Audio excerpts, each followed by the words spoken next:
So before I get started, I really hope that this shirt isn't like blinding you. I know it's pretty neon, but anyways, it's a really nice day outside, so I thought I'd include a really nice spring, summery kind of shirt, even though it's autumn here, just because I wish that I was back to wearing these kinds of things every day. But today's video is going to be my top favorite foundation brushes, and the reason I wanted to film this video is because foundation brushes are probably the thing that I go through like mostly with trying different things out. Like, I'm always trying new brushes for foundation. I'm always being like, I like this brush for foundation, I think it gives it the most flawless finish, and then like a month later I'll change up brushes and I'll be using something else. So I thought I'd share with you guys my top favorite foundation brushes and kind of go through why I like them. So I only have 5 because these 5 are the ones that I've used over the years of doing makeup for foundation and stuff. I'm going to start off with Real Techniques brushes. I have 3 Real Techniques brushes, and then I have 2 just other brushes, but I just thought these might be a good idea if you're kind of thinking about getting into makeup or you want to try out some new brushes for foundation. These ones I do recommend. So the first one, and these aren't in any particular order, but the first one is the Real Techniques stippling brush, and I will put a link down to some of the places where you can buy these from if you're in Australia and you don't know. But this one I'm pretty sure just comes by itself. I don't know if you can buy it in like a set, but it's just a really, really small dense stippling brush, and I have not washed these brushes, so please excuse the dirtiness of them. I probably should have washed them before doing this video, but anyways. Real Techniques brushes are by a person called Samantha Chapman, who is actually on YouTube, and these brushes are just amazing. Like, they are so soft, they don't shed, and they just have really, really good uses for all of the brushes that they have in that collection. So this is a stippling brush, and the reason I like this brush for foundation is because sometimes with stippling brushes that are larger, they can be quite soft, and so when you apply the foundation on, it can kind of look very, very streaky, and it can move around in your face, and I'm not a fan of using stippling brushes at all for foundation. I think that they're horrible. But because this one is so small and so densely compact, you can really press the foundation onto your face and move it around without looking streaky, because it presses in and just kind of creates a really nice flawless finish and packs it into your skin, rather than having like clumps of foundation going and smearing all over your face and not being able to blend it out properly. This brush is really, really awesome for that. Of course, you could use it for other reasons, like I've used it for concealer underneath my eyes before, and kind of like where I highlight and stuff like that. But for foundation, it's just a really, really good brush, and it's really small as well, so you can kind of get like in the like smaller crevices of your face and work on like a smaller area. But I just really like it, and the reason why I like it is because it's so dense, and it's just a really, really terrific blush. Of course, you could also use it for cream blushes as well. But yeah, I really do recommend this if you like stippling brushes but you want something that's going to put your foundation on more flawlessly. Next brush that I like for foundation is the Real Techniques buffing brush, and I'm not sponsored by Real Techniques at all, I just really like their brushes. But this is the buffing brush. This is a really, really popular brush on YouTube for applying foundation.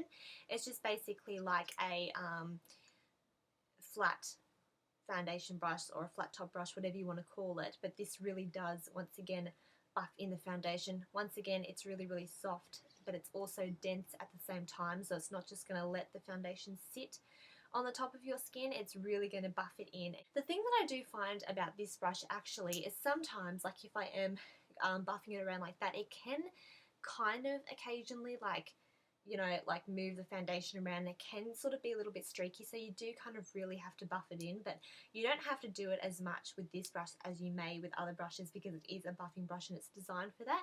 But yeah, I really like this brush. You could also use this for powder. You can also use it for mineral powder. I think that would be really, really good, and I just love it. I like using this in a way where you kind of, and this is mostly what I like doing with all my foundation brushes, but just kind of patting it on like this, like kind of stippling it on, rather than just buffing it around. But I don't know, I just kind of like the finish of that. But you can do that, or you can buff it around, and it's a fantastic brush for foundation and for other things as well. I know some people use it for like bronzer and blush and stuff like that, but yeah, I definitely recommend this one. And this one is from the Core collection, which comes with like this and a foundation brush and a lip brush and the contour brush, I think. But yeah, these are the ones with the orange handle. So love the buffing brush for foundation. Next one is a relatively new brush to my collection, and it's the Expert Face brush from Real Techniques. I picked this one up from iHerb because I couldn't find it in Priceline, as well as their setting brush for underneath my eyes. But this is kind of like a bit more of a domed brush. Once again, it's very dense, as I feel like all of the Real Techniques brushes are, which is terrific. Like for foundation and these types of brushes and stuff like that, but this is more of a domed kind of brush, as you can see, and this is really, really good for foundation. It's a little bit like, as you can see, it's more domed and a bit smaller than the buffing brush, so it's better to kind of get like in your nose area, and as I said, if you want to work on like a smaller area. I don't love this brush for foundation. Like, I do like it, but I actually think this is a better brush for concealer, like applying concealer in like a triangular space underneath the eyes to highlight. I think that it does a better job of that just because of the shape of it. It can be a little like funny to use it as foundation, but it's really, really good to just kind of buff around the foundation. I know that whenever Tanya from Tanya Burr uses this for her foundation, it just looks absolutely flawless. And yeah, the shape, you know, does do it justice for getting in like the smaller crevices and stuff like that. And as I said, it is a smaller brush, so you can kind of work on a smaller area and make everything look very flawless. And yeah, as I said, once again, really, really soft, but it is dense, so it's perfect. And I guess you could also use this for contour as well because of the shape. It's quite thin. Another brush that I just wanted to include, I know this is kind of like the same as the Real Techniques buffing brush, but as you can see, it is a little bit different. This one isn't as soft and it's a little bit more dense, and it's from EcoTools, and I think that this is their powder brush. I'm not entirely sure. This is really good for powder. I kind of prefer using powder in a kind of dabbing, stippling motion over my foundation and then buffing it out, because if I use something like a large powder brush or some sort of like soft, like large brush for powder, it's just going to sit on top of my foundation and make me look cakey and dry. So using a flat top brush for powder foundation is a lot better for me because it kind of presses the powder into the skin instead of like just dusting it along and sitting on top of the foundation. But this is also really, really good for liquid foundation. As I said, it is a little bit more dense, so I do kind of prefer to use this for stippling on foundation rather than like buffing it in, because it doesn't buff it in as well as the Real Techniques one because it isn't as soft. But these types of like, you know, flat top kind of like long handled kabuki brushes are really, really, really good for foundation. And I did use this for quite a while when I got it for foundation, and it's still one that, you know, if I had to use this for foundation, I would, and I would love it. So that's from EcoTools. And then the last one that I wanted to show you guys, and I wanted to wait until I actually got the original version of this, but I just thought, I don't know when that's going to be, and this is really, really dirty, so please forgive me, but I didn't really see like the problem because it's going to look the same without makeup on it as it is. Like, I'm just showing you the actual tool, not necessarily how clean it is. But it's the Beauty Blender. Yes, it's really dirty, please just pretend that it's not. But this is actually a dupe for the Beauty Blender. I mean, the Beauty Blender doesn't look like this. It doesn't have that curve in it. It's just an egg shaped. This is apparently different to the Beauty Blender, like the original Beauty Blender, which I am going to purchase. If you want to know where to purchase that and you're in Australia and you can't find it in stores, Beauty Bay has it, and they have free shipping for Australian orders, so that's where I'm going to buy mine. Apparently the Beauty Blender is a lot bouncier than this, and when I got this I was kind of like, well, if this is what the Beauty Blender feels like, I'm not really that keen on getting it because I don't really like it that much, but I have been using it lately. All you do is, once again, wet it under water so that it's damp, squeeze out the excess, and then just bounce it onto your face. It's what I used today for my foundation. It's what I've been using for quite a while.